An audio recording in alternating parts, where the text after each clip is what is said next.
Gracias, Antonio y Marcela. El día de hoy se encuentra con nosotros la licenciada María Inés Pedraza Montelongo, magistrada de la Tercera Sala Familiar del Tribunal Superior de Justicia, a quien agradecemos su presencia. Es un placer estar con ustedes. Gracias. Ella nos hablará sobre el divorcio incausado o sin causa. Magistrada, hemos visto cómo ha evolucionado el divorcio en los últimos años. Sabemos que la Suprema Corte de Justicia se ha pronunciado al respecto en una jurisprudencia. ¿Podría explicarnos brevemente en qué consisten las nuevas reflexiones de la Corte sobre la figura del divorcio? Claro que sí, con mucho gusto. Mira, la Suprema Corte de Justicia resolvió una contradicción de tesis, la 28 del 2015. Esto lo hizo en el mes de noviembre del 2014.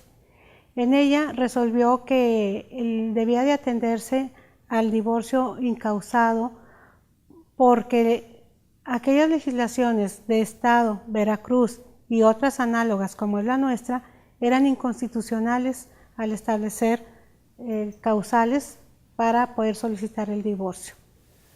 La Suprema Corte de Justicia dejó bien establecido que las autoridades debemos de atender al derecho humano de quien solicita el divorcio y debemos de atender al libre desarrollo de su personalidad cuando él realiza la manifestación de querer obtener el divorcio.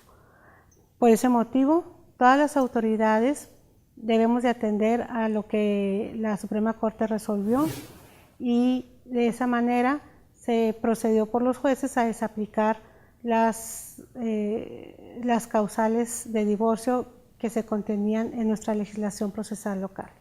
Muy bien, de carácter obligatorio en toda esta jurisprudencia. Bueno, y desde su perspectiva, ¿cómo impactó en los jueces de nuestro estado la aplicación de esta jurisprudencia emitida por la Corte sobre el divorcio sin causa? Sí impactó fuertemente, porque tanto autoridades como el foro de litigantes, los ciudadanos, estábamos acostumbrados a que la legislación regulaba la figura del divorcio necesario bajo una serie de causales, ¿verdad? Que era necesario acreditar esas causales, o más bien la causa que se invocaba para poder obtener el divorcio. Las partes estaban forzosamente obligadas a ofrecer las pruebas para acreditar la acción o en su caso la excepción. La parte actora siempre tenía la carga de la prueba de justificar la causa que estaba invocando. Okay, al aparecer el criterio de la Suprema Corte en noviembre del 2014, los jueces pues se vieron en la necesidad de aplicarlo como un criterio orientador a fin de salvaguardar el derecho humano que se estaba protegiendo a través de esa jurisprudencia. Posteriormente, cuando ya se publica la jurisprudencia, que es hasta el 10 de julio del 2015, pues esta ya se convierte en obligatoria para los jueces y magistrados. No había excusa para dejar de aplicarla, aunque no tuviéramos un marco legal que nos llevara al trámite correspondiente. Teníamos que colmar las lagunas de ley, las lagunas que había en nuestra legislación, pues de alguna manera, porque teníamos que sacar adelante esos procedimientos, no podían quedarse en el olvido.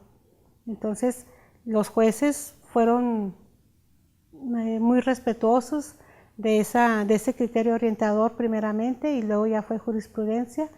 El foro de litigantes también nos ayudó bastante porque pues ellos estuvieron atentos a las prevenciones, a las determinaciones que dictará la autoridad para concluir esos procedimientos.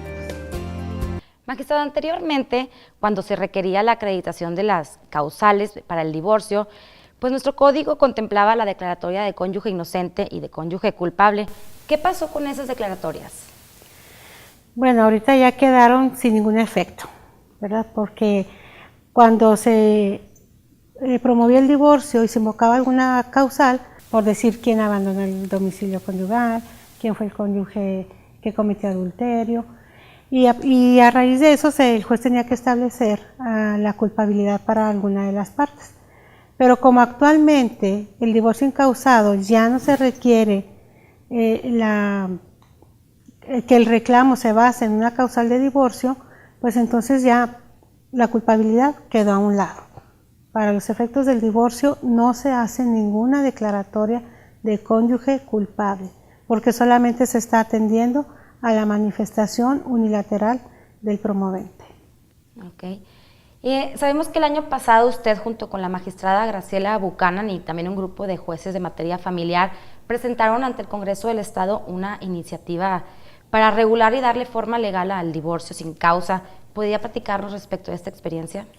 Sí, bueno, fue una experiencia muy bonita porque nos dimos a la tarea, tanto la magistrada Graciela Buchanan, algunos jueces y algunos secretarios también, a formular ese proyecto de reforma ante la exigencia de que existiera un marco legal que regulara el trámite del divorcio incausado. Entonces, tuvimos un periodo de aproximadamente 4 meses que nos estuvimos reuniendo 1 o 2 veces por semana. Analizábamos diversas legislaciones, las comparábamos, hacíamos un análisis de constitucionalidad y, en fin, bueno, una serie de estudios que nos llevaron a hacer ese proyecto de reforma que finalmente se presentó en el Congreso del Estado y se aprobó.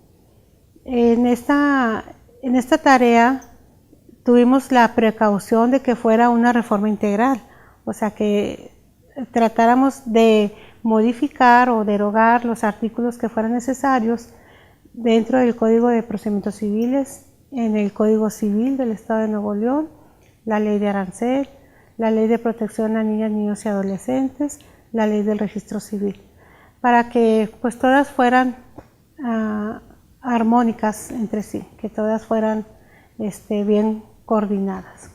Muy bien, y hoy en día que ya tenemos regulada la legislación, en nuestra legislación la figura del divorcio sin causa, pues hay mucha gente que considera o cree que este divorcio es un divorcio exprés. ¿Eso es cierto? Y también me gustaría preguntarle si este juicio es mucho más rápido que los anteriores. Bueno, este divorcio constituye un régimen de fácil acceso a la obtención del divorcio.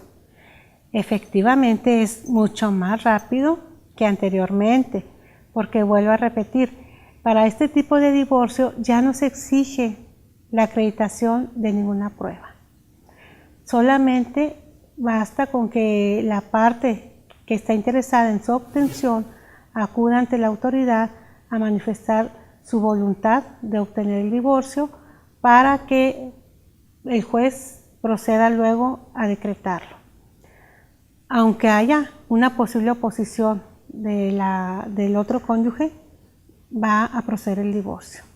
En cambio, con antelación, las partes tenían que preocuparse para que su demanda fuera bien fundamentada, para acompañar las pruebas, los documentos que estimaran conducentes para acreditar su acción y luego preocuparse de que estuvieran presentes los testigos, que todos declararan en forma uniforme, en ofrecer la prueba confesional, ofrecer pruebas periciales, o sea, era un gran número de pruebas que podían ofrecer y obviamente eso requería mayor tiempo y mayor esfuerzo para su desahogo. Pero ahora, bueno, lo que importa aquí es que se respete ese derecho humano a ya no querer vivir unido en matrimonio con alguien que no se desea. Magistrada, ¿cuáles son los requisitos que la ley establece para el caso de que uno quiera solicitar el divorcio sin causa? Bueno, mira, los requisitos vienen expresamente señalados en el artículo 270 del Código Civil. Pero aquí lo que yo quiero resaltar entre los requisitos que exige la ley es que la parte promovente puede acompañar la propuesta de un convenio a fin de que se regulen las cuestiones que son consecuencia de la disolución del matrimonio, que siempre es conveniente que lo hagan porque de ese convenio se da vista a la contraparte, a fin de que la otra parte también tenga oportunidad de manifestar cuáles son sus intenciones. Pero eso, el que acompañe en el convenio, ayuda bastante al juez a que vaya adelantando a la resolución de otros aspectos, de otras instituciones familiares que son aparte del divorcio. Entonces, eso es lo que yo quería resaltar, que es muy conveniente que las partes acompañen ese convenio, va a facilitar bastante la resolución del conflicto familiar y pues si se puede se agota todo dentro de una misma sentencia. También me gustaría que nos platicara un poco sobre el procedimiento judicial para llevar a cabo el divorcio incausado y también ante qué autoridad es ante quien se va a tramitar este juicio. Bueno, mira, el divorcio empieza con la presentación de una solicitud que va dirigida a el juez familiar oral que corresponda, porque la competencia se surte en favor de los jueces orales para conocer de este tipo de procedimientos conforme a la reciente modificación a la ley en cuanto a la competencia. Una vez que se admite a trámite la solicitud, se le corre traslado a la parte contraria por el término de 9 días para que manifieste lo que a sus intereses convenga. Si la parte promovente acompañó el convenio, también se le corre traslado de ese convenio al cónyuge que está siendo demandado, para que, como lo repito, él tenga oportunidad también de hacer ver lo que considere con relación a las consecuencias del divorcio. Si a su vez ese cónyuge demandado acompaña un divorcio, también se le da vista al cónyuge que presentó la demanda para que se vayan afinando cada vez más los puntos sobre los que hay diferencias. Pero si el promovente no acompaña convenio o lo acompaña en forma deficiente, eso no es obstáculo para que se deseche la petición de divorcio. La petición de divorcio sigue su curso y ya posteriormente la autoridad resolverá lo concerniente a los otros temas que son consecuencia del divorcio, como es los alimentos para los hijos, los alimentos para el cónyuge él o la cónyuge que se hubiera dedicado a las labores del hogar, la compensación a la que tiene derecho también el cónyuge que se hubiera dedicado a las labores del hogar, la sociedad conyugal y otros aspectos que pudieran ser relevantes. Sobre las consecuencias inherentes al divorcio, ¿verdad? Es lo que me estaba mencionando. Sí, todo eso es consecuencia del divorcio. Una vez que se decreta el divorcio, el juez procede al análisis de esas otras controversias. Para finalizar, ¿podría decirnos si en las sentencias que se dictan en estos procedimientos sobre divorcio toca otros temas inherentes a la familia, por ejemplo, pues los alimentos, la convivencia de los hijos, la patria potestad, entre otras cuestiones? Sí, mira, algunas personas piensan que como es un divorcio express, solamente el juez se va a pronunciar sobre el divorcio y asunto arreglado, pero no es así. O sea, el juez se va a pronunciar sobre el divorcio, que es sobre lo que versa la demanda principal, pero eso no significa que el juez va a dejar a un lado todas las cuestiones que vienen atrás del divorcio. No significa que el juez va a dejar desamparados a los hijos que hubiere dentro de ese matrimonio, o a los hijos que, aunque sean mayores de edad, no están, tienen alguna discapacidad. Se va a pronunciar sobre otros temas. Entonces, la ciudadanía debe de tener la seguridad de que el juez va a preocuparse de todo eso, de todos esos puntos, que el juicio no culmina con la declaración del divorcio. El juicio, una vez decretado el divorcio, se va a pronunciar si las partes no llegaron a un convenio respecto a esas cuestiones. El juez se va a pronunciar respecto al derecho de alimento de los hijos menores de edad o discapacitados. Se va a pronunciar también sobre la compensación a la que tenga derecho el cónyuge o la cónyuge que se hubiera dedicado a las labores del hogar. Se va a pronunciar también sobre si ese cónyuge tiene derecho a seguir percibiendo alimentos hasta por un tiempo igual al tiempo en que duró el matrimonio, siempre y cuando tuviera necesidad de ellos. Se va a pronunciar también sobre la disolución de la sociedad conyugal. Entonces, pues invitamos a la ciudadanía a que tenga confianza en las autoridades, en que tenga confianza en que lo que a todos nos interesa es el bien común, es salvaguardar siempre los derechos de los menores y el respeto a los derechos humanos. Entonces, los invitamos que vengan, que todo se va a resolver favorablemente, pero sobre todo les pedimos el apoyo para que las partes participen acompañando un convenio, ¿verdad? Que sea una oferta o una medida de cómo piensan ellos que se puede solucionar todos esos temas. Porque lo que acompaña en la parte actora es una propuesta, pero va a estar sujeta a lo que exponga también la parte demandada. Y luego lo que expone la parte demandada también va a estar sujeta a lo que mejore la parte promovente. Finalmente, ese convenio será analizado por el juez y pedirá o prevendrá a las partes para que acompañen lo que sea necesario o para que se escuche a los menores dentro del procedimiento, para que se les designe un tutor si existe conflicto entre las partes.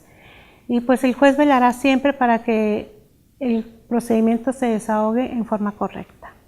Muchas gracias. Pues como hemos escuchado, la magistrada nos menciona que confiemos con las autoridades, ellos siempre van a velar por el bien de los menores que haya en caso de un divorcio. Pues agradecemos su presencia y ¿qué les parece si volvemos al estudio con Antonio y Marcela?